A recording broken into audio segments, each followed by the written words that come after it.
So up until now, we have been talking about immunity, and we've talked about non-specific, right? Innate immunity. Do you guys remember any of that?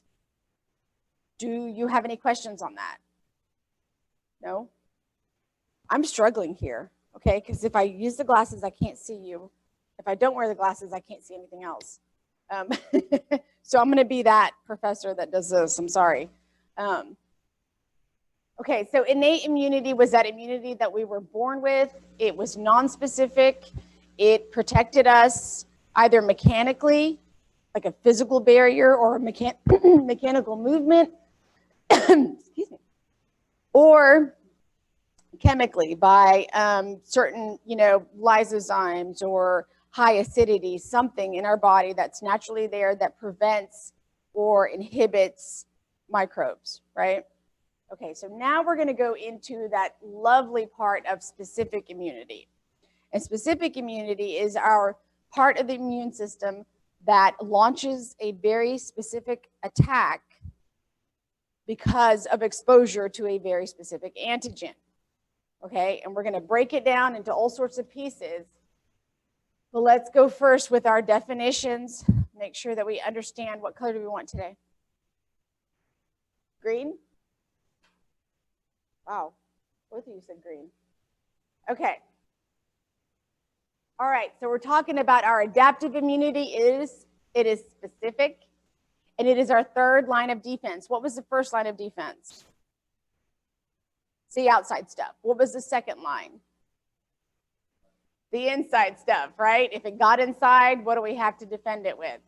Our third line of defense is our very, very specific line of defense. It means that it only kicks into gear if you are exposed to a certain microbe or virus or some type of pathogen. Okay, so it is specific, it's oops, come on now. Did I not do that right in front of you? Like I had the pen. Okay, it's specific, it's also adaptive, not the right color. Okay. And it is all dependent on exposure to an antigen. What is an antigen? An antigen is any foreign substance that has the ability to elicit an immune response. It can be anything. What is an antigen for me may differ from what's an antigen for you, because antigens can elicit allergic responses. They can elicit all sorts of different allergies are a part of the immune system. That is an immune response. But it doesn't mean that because I have something that's an antigen for me that it would be an antigen for you. Okay? But anything that elicits an immune response is called an antigen. Most of the time, those antigens are proteins. Okay. So, specific adaptive immunity. It has specificity and memory. What does specificity mean? It is very specific, right? It's specific. And it also has memory. So our immune cells have the ability not only to transform themselves or produce a product that can very specifically attack that target antigen, it also has a way of storing some cells that can hold on to that memory so that if you're ever exposed to that same antigen again, you are quicker at launching that attack, or your cells are quicker at launching it, okay? So it's very specific and has the ability to remember things. It has memory. There's two types of adaptive immunity that we're gonna look at. There's cell-mediated immunity, and that is usually performed by the T lymphocytes. And then we have antibody-mediated immunity, and that is done by the B lymphocytes. And that is what we're going to spend the entire day talking about, cell-mediated immunity and antibody-mediated immunity. I want to say a few words about them before we begin. So cell-mediated immunity is when the cells themselves are the ones that are killing this invader, whether it's a microbe or a virus or whatever, they're the ones that are killing. So cell-mediated means the cell's killed. When it's antibody-mediated, those B cells will follow a pathway that ends in the production of antibodies. And antibodies have the ability to attach to these antigens and destroy them that way, okay? So this is where your B cells are producing a product called antibodies, and that product is what will fight against that invader. There is a lot in adaptive immunity or specific immunity. It's a huge subject, and I think we're probably, sorry, we probably should take 2 classes for it. Can I see your thing, please? I'm sorry. Oh, hey, I'm thirsty. Can I have your drink? You're like, no, woman, back off. Keep your Rona to yourself. No, I just want the, yeah, that's what I want. Thank you. We have 1 class to do it. Okay. We can do it. All right. So there is a lot to it, though, and we really honestly only scratched the surface in this class. But if it's something that interests you, you can obviously study it on your own. Okay. So this is the one slide that summarizes everything we're doing today. So don't expect to understand it all right now. We'll come back to it again. But for now, it's just an overview of what we are going to talk about, okay? So take it with a grain of salt. Don't freak out just yet. We'll come back to it in the middle. You'll have more understanding of what's going on. On this left side over here, all of this stuff happening here is my cell-mediated immunity. Okay, too lazy to write. On the right side over here, all of this stuff is my antibody. Antibody-mediated immunity, okay? It's funny, I don't have time to write it, but I expect you to have time to write it. Y'all need to slow me down. I talk way too fast. Okay, so let's kind of see what's going on. Let's talk about this cell-mediated portion first. We know that our T lymphocytes are coming from the red bone marrow, right? Right over here, red bone marrow. And then those T lymphocytes will migrate elsewhere to mature. Where do they go? The thymus gland, right? So there's your thymus gland. Now, in the thymus gland, those T cells or T lymphocytes will mature. What's their role in cell-mediated immunity? Well, let's talk about it. We're going to look at 2 different types of T cells. We have cytotoxic T cells, which is this guy right here, and we have helper T cells. I'm not going through specifics, details. I'm not going to do the details just yet because I don't want to overwhelm you. Okay, but we'll come back. So your cytotoxic T cells, those are the ones that when we are exposed to an antigen will become activated, okay?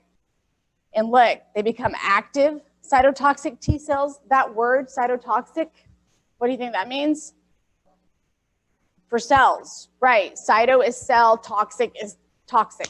So cytotoxic T cells will activate when they're exposed, and then you have these active T cells that will go around and start killing, okay? It does that by the help of helper T cells, okay? Helper T cells will activate, just like their name, they're helpers. So they're gonna help the T cells, and they're also gonna help the B cells. So those those helper T cells will activate, they will help activate those cytotoxic T cells, okay? Now remember, your cytotoxic T cells are the ones that are doing the dirty work, but they're also smart enough to reserve a few cells just like them, and we save those in our memory bank, and they are memory cytotoxic T cells, okay? Yes? How long would what? Uh-huh. So it actually depends on the antigen. Some things will give us long-term memory. Some of them are very short-lived. Yeah. Okay, so we've got cytotoxic T cells, and we also have set aside a few memory T cells. Just in case we're exposed to that same antigen again, we're ready even faster to launch an attack, right? Okay, now, those helper T cells will also be participating with our antibody-mediated immunity, and that happens from the B cells. So in the bone marrow, your mature mature B cells will become activated by those, no, not those, will become activated by the active helper T cells, okay? Once the active helper T cells help activate the B cells, those B cells are going to transform into plasma cells. And those plasma cells are the ones that actually produce the antibodies, okay? And B cells also are very intelligent. They also set aside some memory cells just in case we ever see it again. We're ready to go right into production of antibodies, and we can skip all of this, okay? Helper T cells also produce their own memory cells, again, for the same purpose. If we're exposed, our attack is going to be ready, okay? So that is an overview of everything we're going to talk about today. We're just going to look at the details and break it down. The idea is that when we're exposed to something that is antigenic, meaning it can elicit an immune response, our cells that are part of this adaptive immunity are set to activate and then do their job and produce memory cells of themselves. Why? They store copies of themselves because that launch that they attacked was very specific. It's different for every single antigen.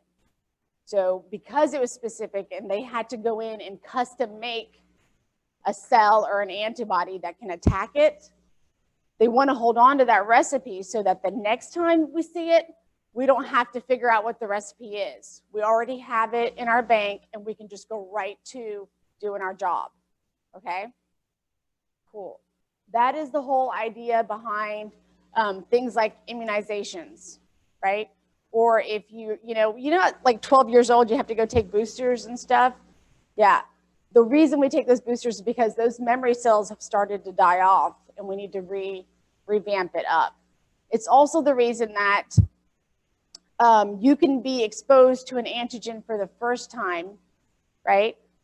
And your body won't start fighting it for a few days, or maybe not at all. Maybe you don't even, maybe you've cured, it's gone away before you even have the cells or the antibodies to fight it. But the very next time it happens, that response is going to be almost immediate because we're ready to go, okay? Did I confuse everybody just now? I confused you. If I did, don't think about it. It's okay. Well, you'll figure it out. Don't worry. Okay. So in order to understand what happens in response to an antigen, let's just take a minute to talk about actual antigens, what they are, and how our cells detect them.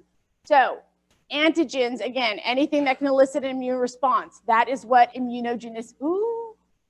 that's what immunogenicity is. It has the ability to elicit an immune response. Reactivity. These are most of the time proteins, and they can react to different substances that we throw at them. Now, antigens may be an entire microbe, or it could be just a small portion of it, and most of the time it is just a small piece of it. That small portion of the antigen that triggers that immune response is what we call an epitope.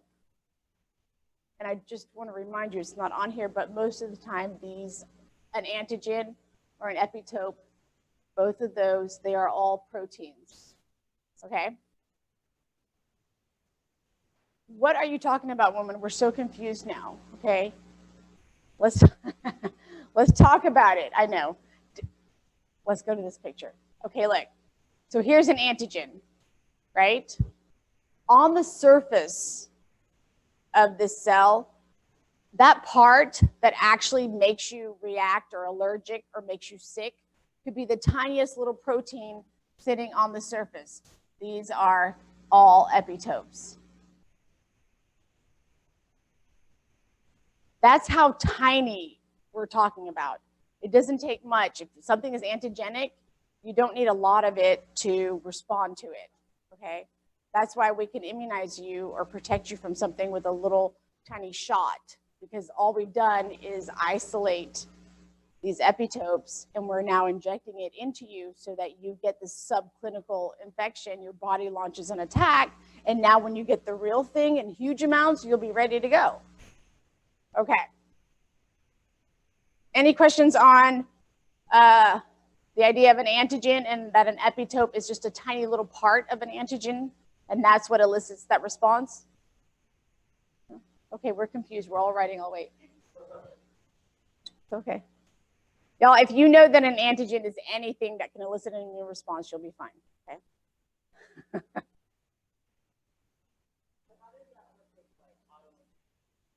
Ooh, we're going to talk about that hopefully at the end of today. The difference is that in autoimmune diseases, that entire attack that we were talking about, that immune system actually attacks your own things. So what it does is it finds those epitopes on our own cells and says, oh, you're not one of us. Yeah, it's like a misreading. So it attacks your own cells.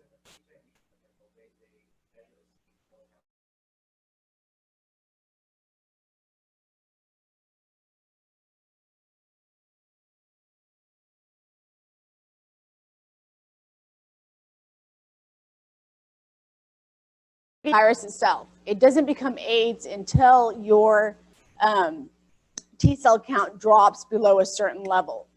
Right, and then I didn't hear the question. It's still 9:30. It's still 9:30. Oh, it's still 9:30. Because what happens with HIV is that virus will actually go in and take over those cells, and then the body itself launches an attack on those T cells. So you begin killing off your own T cells. So that's the autoimmune part of it. So any virus, right. Any virus or all viruses can't live outside of another cell. So what they do is they enter into a cell. They're like fragments of DNA. They'll go into a cell and then they hijack it. They take it over, they and start producing, right. They make the cell produce more of itself, right. So you actually, it's like a DNA mutation within the cell where the virus makes that cell, now it's their home. So it makes that cell produce more virus-infected cells. So rather than do what its normal function would be, it forces it to do what the virus wants and produce more of the virus. Right, it's your own. Yeah, and it's your own body that attacks those T cells and kills them all. It's foreign. Now it's foreign, we're gonna attack it. Yeah. Yep. Okay. There's our epitopes. Oh, okay. So in order for these T cells to become active, cytotoxic T cells, and those B cells to turn into plasma cells, remember, those are very specific responses, and they're launched against a specific antigen. The thing is, though, those antigens usually have to be presented to these cells.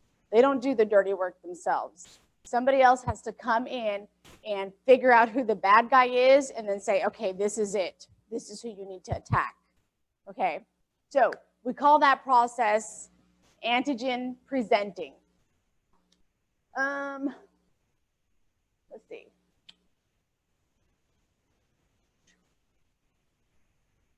For an immune response to occur, it's funny, I wrote this and I'm like, what did I write? I don't remember.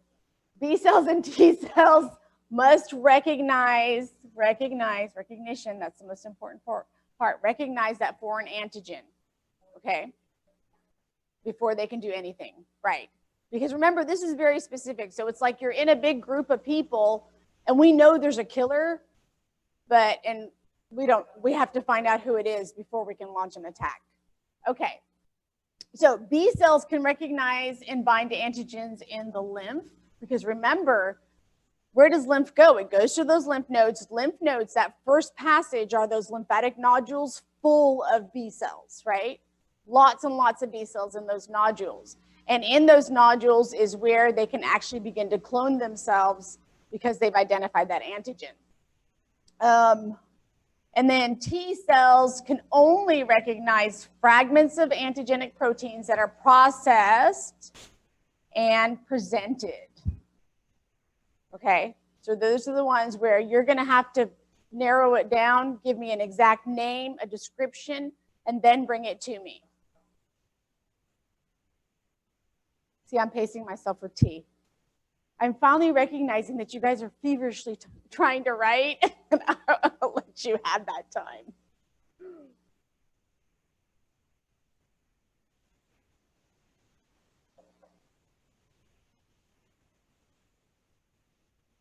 All right, so let's talk about how those antigens are processed and presented to those T cells. Let's see, proteins are broken down into peptide fragments that associate with an MHC molecule. What is an MHC molecule? Y'all took AMP1, right? I know I did it. You forgot it already? MHC stands for Major Histocompatibility Complex. Does that ring a bell for anyone? Okay. Just about every, except for red blood cells, just about every cell in our body has markers on its surface. And I teach it to my students that that is our flag, right? Sort of like if you're in the sea and you're looking at, or let's be pirates. You're a pirate ship. Every pirate ship has its flag sailing, right? And so when you're sailing amongst other pirates, you will be able to identify who is with you and who is against you simply by the flag that they sail.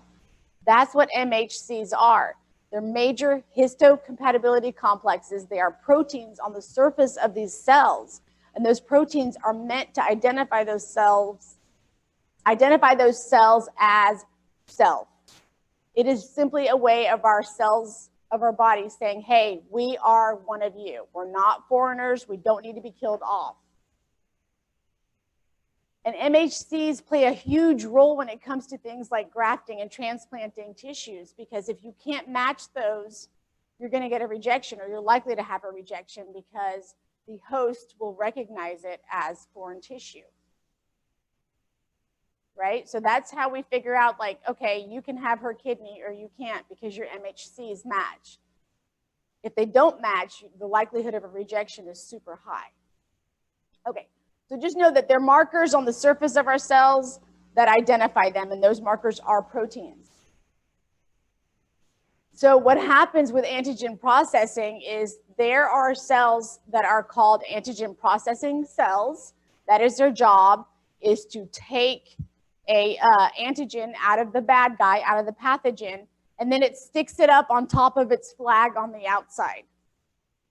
That's how our T cells can find them. It says, hey, I found a bad guy, here it is. I'm one of you, but here's the bad guy. Okay, so we call that an antigen MHC complex, and it's stuck on the outside of this cell on that plasma membrane. And that whole process is called antigen presentation. So the process of breaking it down, breaking your bad guy down, taking that antigenic portion, sticking it outside with your MHC, says, hey, look, I've got it. That's antigen presentation. We have two ways or two processes to, two ways to process antigens. Woo! Okay, look at this. Exogenous antigen processing and endogenous antigen processing. Exogenous antigen processing means that the pathogen is outside of the cell. It means that this antigen presenting cell actually has to break down that pathogen, right? Take it in, break it down, take that antigenic portion of it and stick it outside again. So when it's exogenous, just that word, exogenous, the bug is outside, okay? Outside the cell.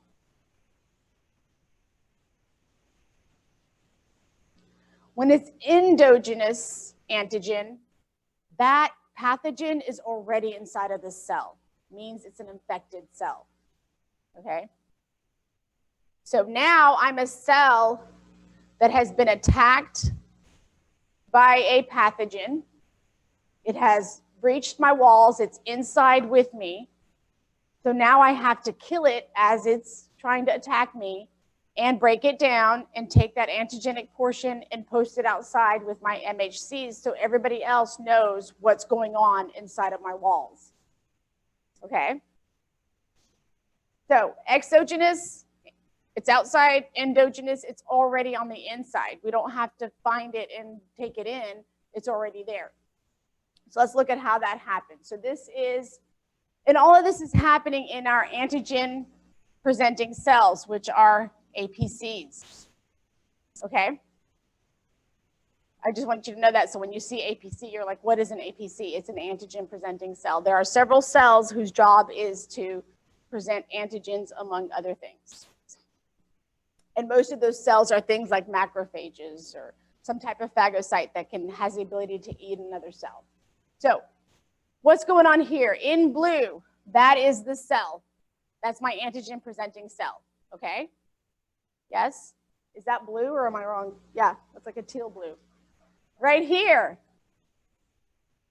that's my pathogen. That's my microbe. That is my exogenous antigen. So it's the bad guys outside. I have to bring them in to process. What does it do? It eats it up. Phagocytoses it, brings it inside of the cell right here. Phagocytosis. What does it do then? Well, remember I have those lysosomes I can digest other things with, combine those vesicles, eat it up, break it down, digestion. And I turn it into little fragments.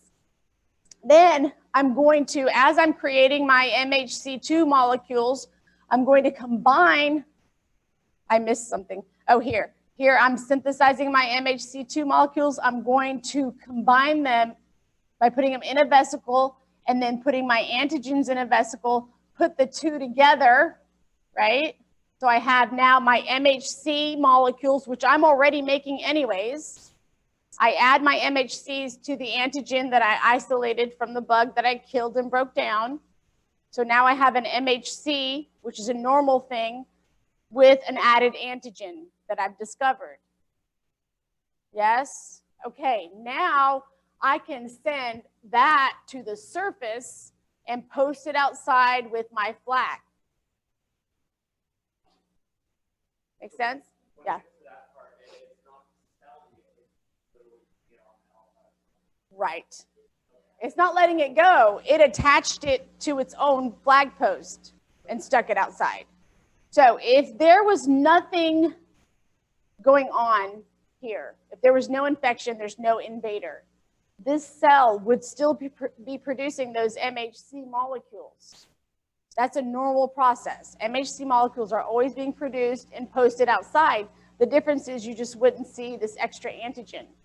But once the cell is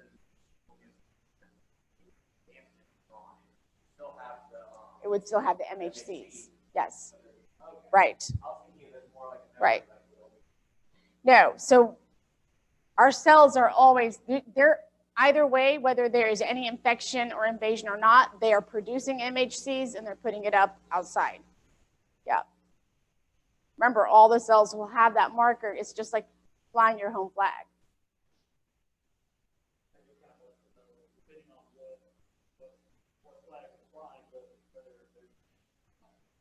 Like, let's say you're going to a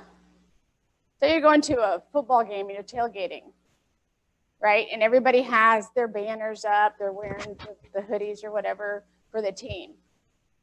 When you drive up, you can look and see, oh, hey, UF's over there, let's go with our people. Or no, stay away from FSU, that's not our side, right? It's a way of identifying. Like LSU in Florida, I should have used those examples, sorry.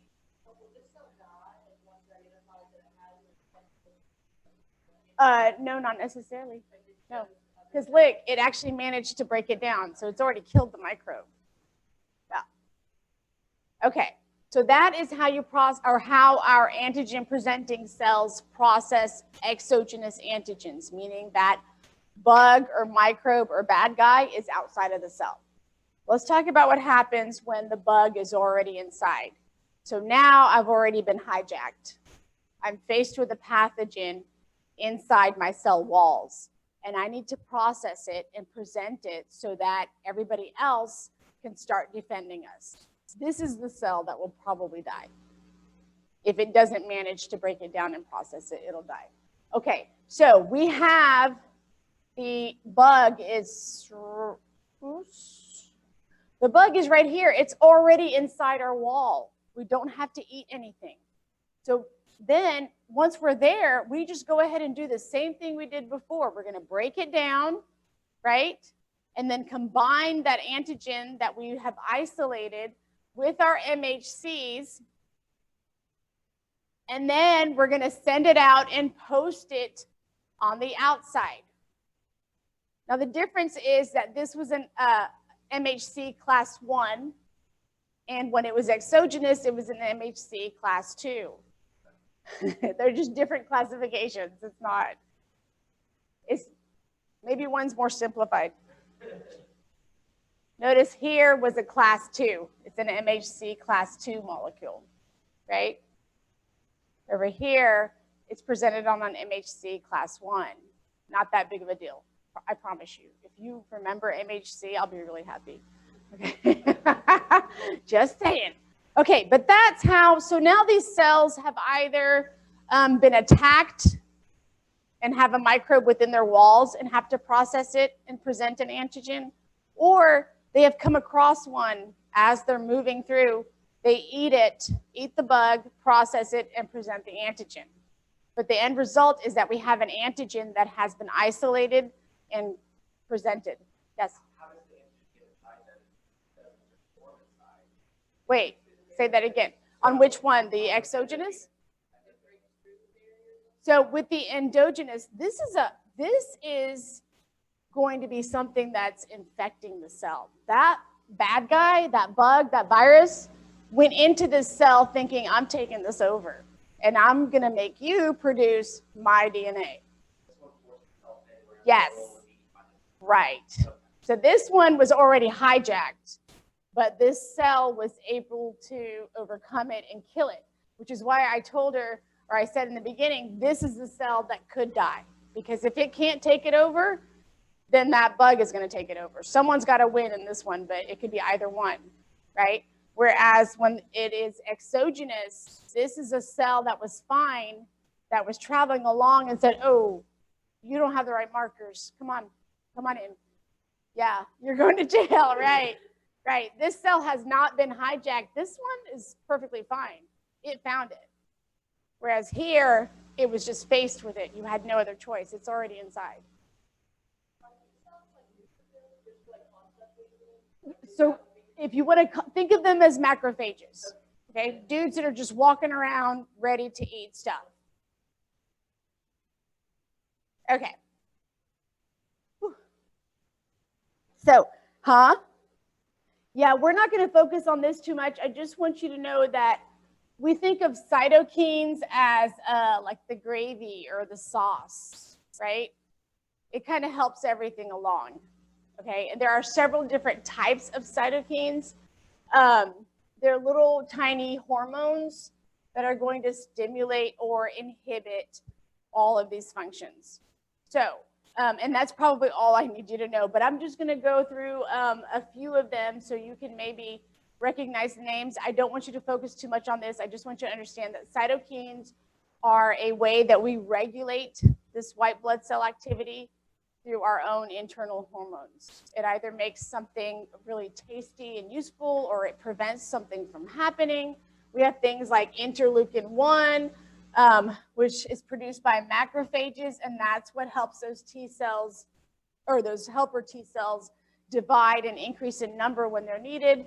Interleukin-2, it comes out of your helper T cells then, and stimulates the growth of those other T cells that it just produced. There's a lot of details with cytokines. You don't have to worry about them. You may want to just kind of read through them and recognize them. Interleukin-4 from your helper T cells, interleukin-5, interleukin-6. Your tumor necrosis factor comes out of your macrophages. And that's the one that gets those neutrophils and your macrophages. whenever they go to the inflammation site, they promote that eating of those bacteria or whatever's there. There's a lot of them. I don't want you to focus too much on them. You can maybe just read them and look over them, but don't stress about them. Okay, just understand what cytokines are. Maybe be able to recognize just the names, so when you see them, you're not confused as to what that is.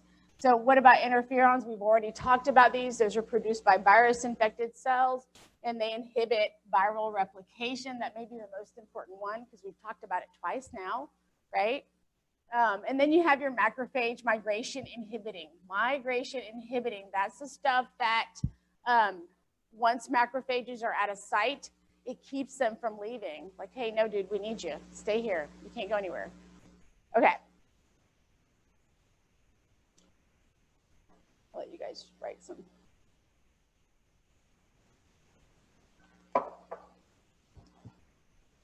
I realized yesterday that I talk way too much. Wait, what time does the class end? Okay, thank you. I was thinking 10:15. I was like, oh my gosh, nobody complained and we're already over. Whew. Okay, so now that we understand the basics of what we're about to look at, we know that B cells can recognize their own antigen, right? But T cells really do need to have it presented, and we learned about how those T cells are presented with an antigen, or how that antigen is processed and presented. Let's talk about what happens once that is done, okay? So we call this cell-mediated immunity. The head honcho of your cell-mediated immunity is the T lymphocyte.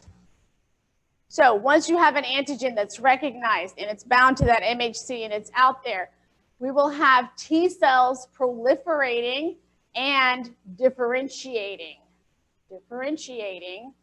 into a clone of effector cells. What does that mean?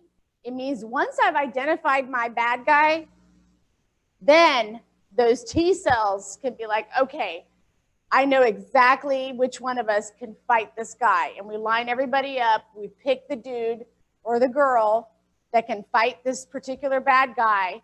And then we take her or him and clone them, okay?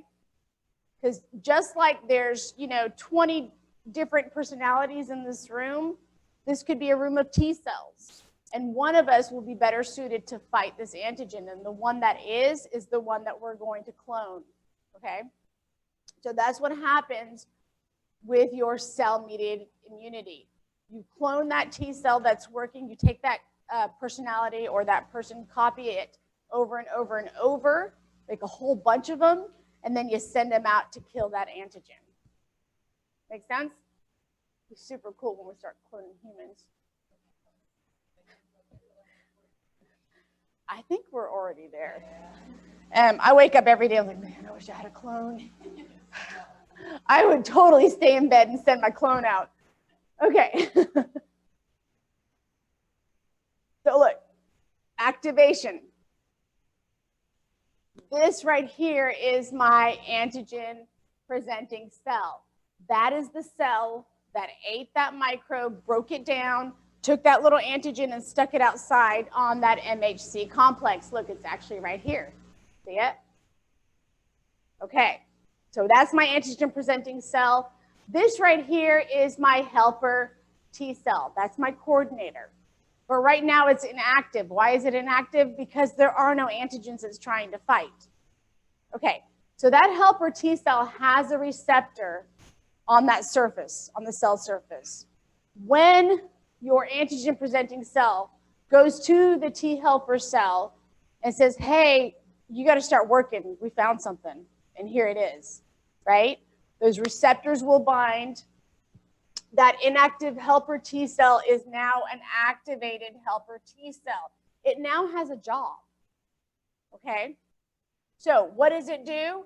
It says, okay, I've got the antigen. I have the recipe for destruction, but I'm only one cell. We need 100,000 now. So it clones itself, okay? That's that process of clonal selection. Which one of us can fight this antigen? Okay, you, let's clone you into 500,000 of you, okay? It does that Now you have active helper T cells, which are perfect to fight this one antigen. And we're smart enough to reserve a few memory helper T cells. Because if we ever see that same antigen again, we don't want to have to go through all of this. That took time. Cloning is not an easy job, right? It takes time to make cells and clone more and more and more and more. And it took time to process that antigen and bring it over to the helper T cell to see it and present it. So we want to avoid all of that the next time and be faster with our response with those memory helper T cells. Okay, now the helper T cell is your coordinator, right? That's the first one that gets the antigen. It has it. Now its job is to activate everybody else. Who's everybody else? Your B and T cells, right?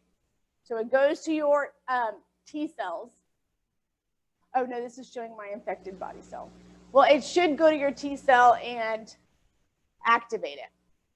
Oh, here it is, co-stimulation. I need to learn my own slides. And you know what? It's funny because I did it myself this time. Like, I get it when I'm using someone else's, but I'm using my own slides. Okay. It goes over here, stimulates your inactive cytotoxic T cell. Your inactive cytotoxic T cell can also be activated by your infected body cell that has already presented an antigen.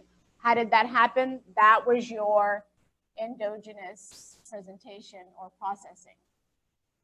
Make sense? Okay, so that's the endogenous part right here, where your cell's already infected, but it managed to overcome, break it down, present the antigen. That's going to activate your cytotoxic T cells. And also, if it was, say, an exogenous antigen that was eaten up by another cell and processed and presented to those helper T cells, then those helper T cells are the ones that will activate that cytotoxic T cell.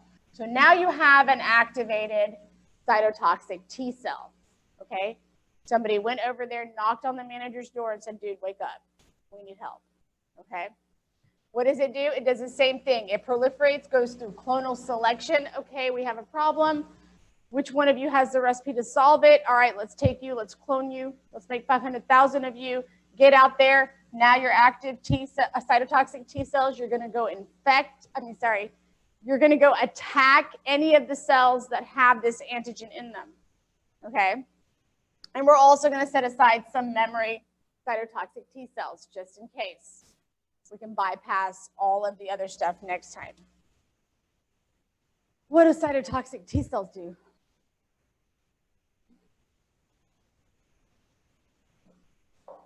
Let's look. Okay, cytotoxic T cells will have inside of them certain substances that help attack infected cells or microbes. These substances are granzymes, or they could be granulysin, perforin. There's different substances and it releases different things depending on what it's attacking. Over here on this side, we are looking at an infected body cell with the microbes on the inside, those little pill-looking things. That is a bug inside of the cell. This cell has presented that antigen with its MHC. So it's saying, hey, I have a problem. I've been hijacked. Please come help me. That cytotoxic T cell is going to release the granzymes. Those granzymes will break down that cell wall of the cell. It is going to explode and it's going to kill itself, like shrivel up and die. And then it releases that bug that was inside of it. This is exactly like if you have a building that's been hijacked by a terrorist and then you blow up the building. That's what happens. You blow it up, they have nowhere to hide, they have to come out. Now you can shoot them down, right? And that's what your macrophages will do, or your phagocytes will come in and eat up that bug and be done with it. Notice that here we actually are sacrificing one of our own cells. Okay? Where's the A word? Oh, apoptosis. Yes, apoptosis is cell death. Yeah.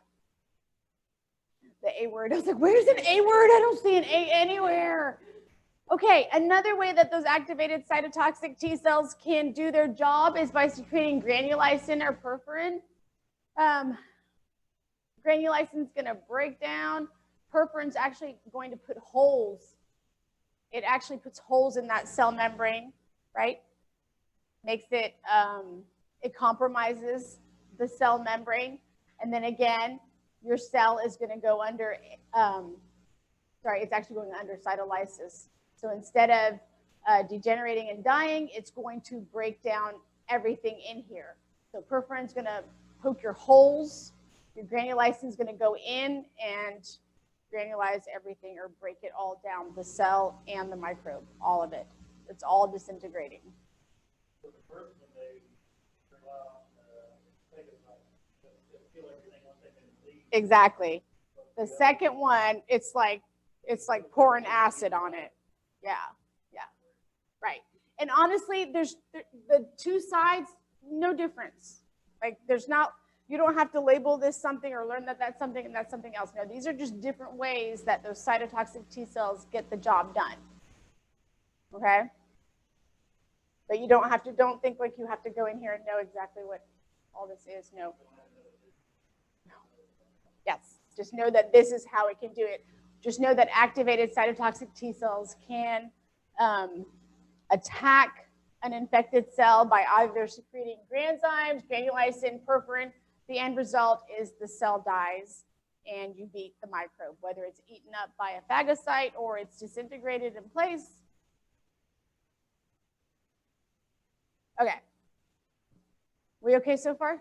And honestly, the only thing you really need to know is that cell-mediated immunity happens with T lymphocytes. That's the most important thing. That's basics. Yeah. Okay. Let's talk about the other side now. That left side of that first picture when we were talking about B cells. And we said B cells have the ability to turn into plasma cells, and plasma cells will produce a very specific antibody. So this is what our antibody-mediated immunity, you should know that it is performed by our B lymphocytes or our B cells. What happens, you recognize an antigen or it's presented. Scam likely.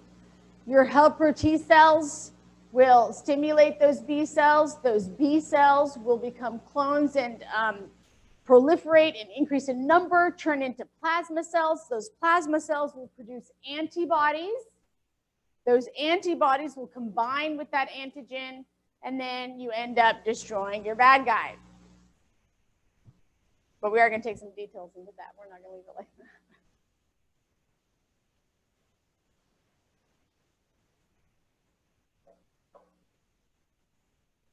So the difference here between antibody-mediated immunity and cell-mediated immunity, in cell-mediated immunity, it was the cells that attacked, right? It was like man-to-man combat. In antibody-mediated immunity, it's the antibodies that attack. So that's where you're sitting in your office nice and warm and cozy and you're launching missiles to attack, right? You're not at risk. You're just sending missiles out there. Okay. I'm so tired of talking.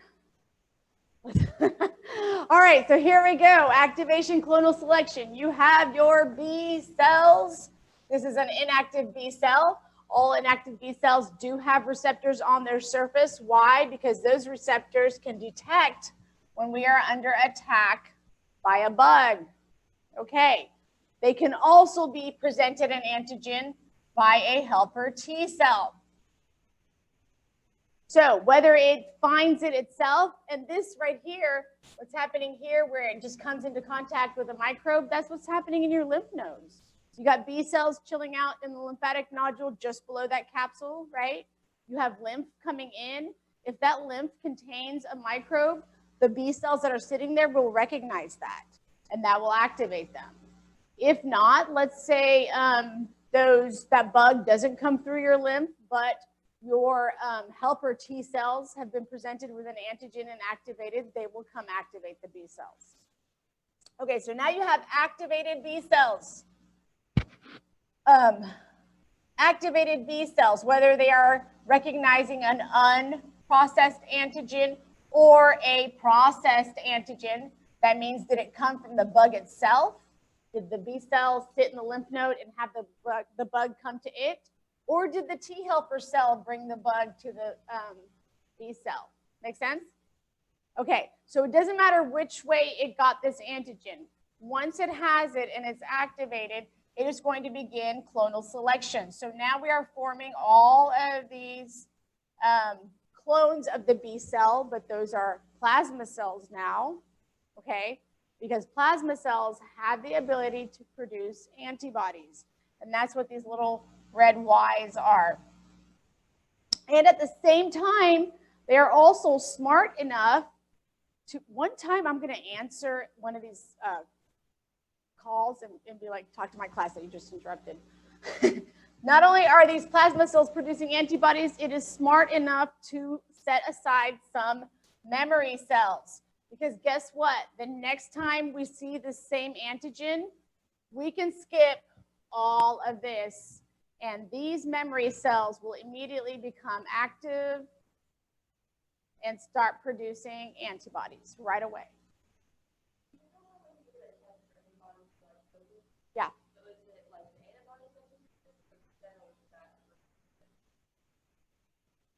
Oh, no, if you're testing for antibodies, you have to have the antibodies. No, you have to have the antibodies in your blood. Yeah, because we don't have a way of detecting memory cells. Remember, they're memory cells, they have the recipe, but they're inactive. They're not actively producing. Right, until there's an infection with that same antigen. So for us, clinically, we can only we test for the antibodies.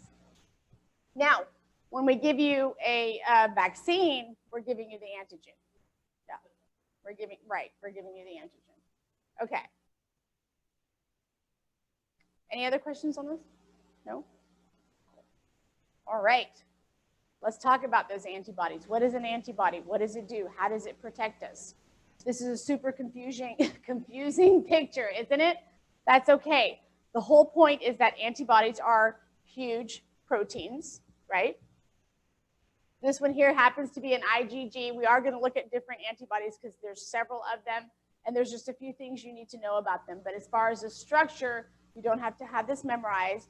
I just want you to understand this is a large protein, and each antibody has a variable site. This part right here is what differs depending on what antigen we're trying to fight. Okay, so that means that our body has the ability to normally produce most of this antibody. And then we make it very specific with these two parts right here on the ends of that Y. Okay, why? Because those are your antigen binding site. What does that mean? It means we can tailor fit this end here and this end here to attach to a particular antigen. Why is that beneficial? Well, if we can clump an antigen or a microbe with this antibody, there's several things that's going to happen. Okay, I've now created a super heavy molecule, or I wouldn't call it organism. It's super heavy, right?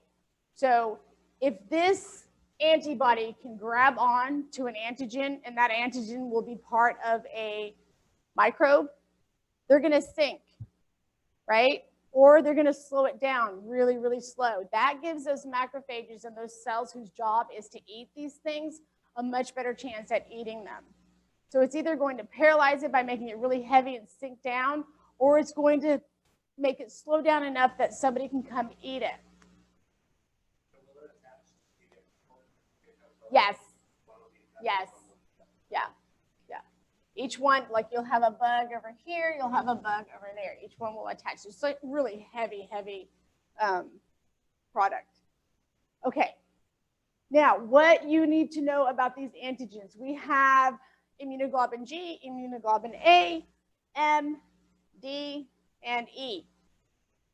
I'm going to point out some important things about them because they're all a little bit different.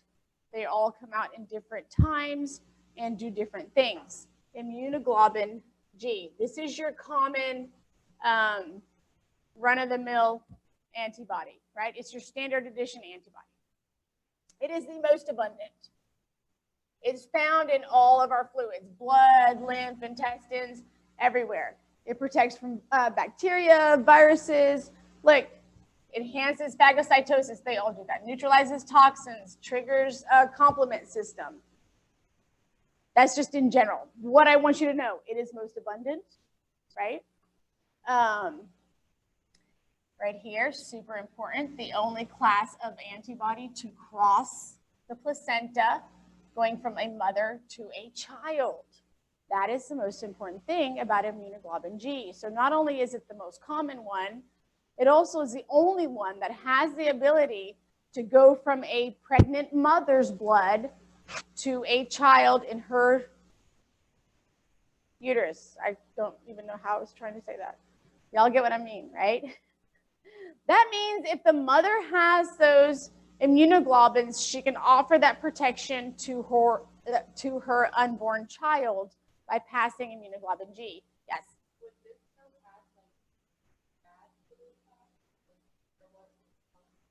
Immunoglobulins, no. Yeah.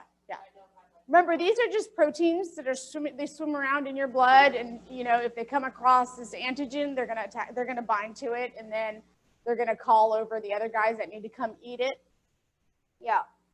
So no, it's not harmful at all. It's actually very beneficial. Okay, let's look at immunoglobulin A. Immunoglobulin A is found in our secretions. Secretions. If your body is making a how do you spell secretion? Is there an A here? Okay, sorry. Oh my gosh. Told y'all I can't spell. Immunoglobulin A, the minute you see that, you should think, oh, body fluids, secretions. How? Sweat, tears, saliva, mucus, breast milk, and your GIT secretions, okay? So this is the one that comes out in everything that oozes out of your body, whether it's your spit, your mucus, your tears. That's immunoglobulin A. And it also is in breast milk, which gives you another way of defending a child after it's born. So we got IgG when it's in the mother's womb, IgA through breast milk. This is why they are pushing people to women to breastfeed, because it offers that immunoglobulin A that you cannot get artificially. Okay. We're ready to go on to immunoglobulin M, right here, IgM. By the way, these are all little pictures of what they look like. Okay, so this is immunoglobulin M. What's special about it? Not much. Like right here, it is the first antibody to be secreted after initial exposure. So that's my first responder. And that's really about it for it. That means that if I am coming down with chicken pox for the very first time in my life, that first immunoglobulin that my plasma cells are able to produce will be immunoglobulin M. Okay. I'm sorry, guys. Immunoglobulin D, we don't need to talk about that one much. So it's actually on the surface of B cells as antigen receptors. Excuse me, and helps with activation of B cells. Let's talk about immunoglobulin E. So when you see immunoglobulin E, you should immediately think about allergic reactions and hypersensitivity. Okay. Also, parasitic infections.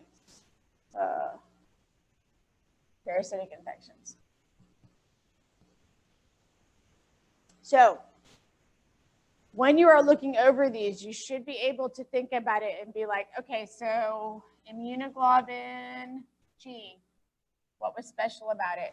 It was most common, most abundant. There's a lot of it, right? This is my abundant. My standard issue, flood the bloodstream with immunoglobulin G. And it could also cross the placenta, right? That was kind of special. Okay, what did we look at after that? Immunoglobulin A. Yes, that was all my body fluids, all my secretions, and huge one, breast milk. Right. Can't write fast enough. What did we look at after that? IgM. That was our first responder, right? That's my first responder. What was after that? And we were like, eh. Yeah, okay, fine. IgD, B cells. We'll just associate it with B cells. And then we had IgE. We had E, right? Yeah. IgE, immediately you should think allergies and parasites, right?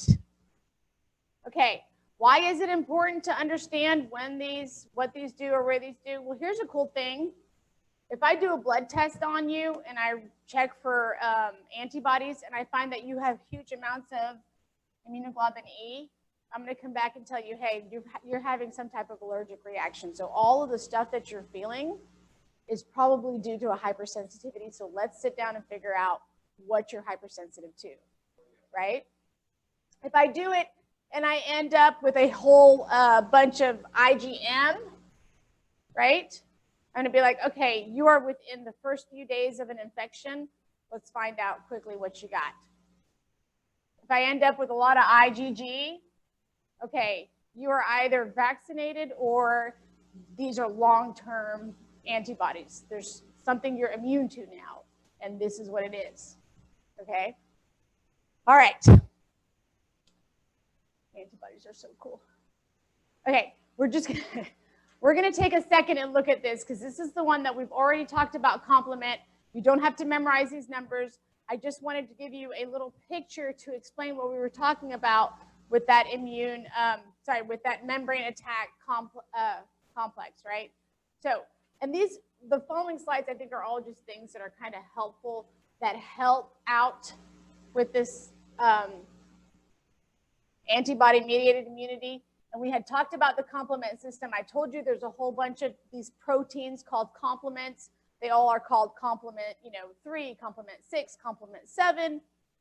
What do? Well, they help stimulate our immune system by doing things like stimulating mast cells to secrete histamine, to help those capillaries dilate, to help those white blood cells leave, to bring in more white blood cells to an area. They also can form a complex by combining 6, 7, 8, and 9. Remember that membrane attack complex that I told you can insert itself on the cell membrane and put a hole in it? And then that cell that are attacking will have to leak everything out of its cell body and it ends up dying. And there's your attack complex right here. So you notice it sits right into that cell membrane, causes a hole here, and then all that stuff goes out of the cell. So complement works in different ways. There's a whole bunch of them. I don't expect you to know them all. I want you to recognize that there is a membrane attack complex, okay? And we've talked about it before, and we all know it, right? Yes? Yes? All right. Oh, enhances phagocytosis, makes it tastier. And these are all proteins that are normally in our body, sort of like the interleukins and the interferons. They're ways that our body produces substances to help defend us.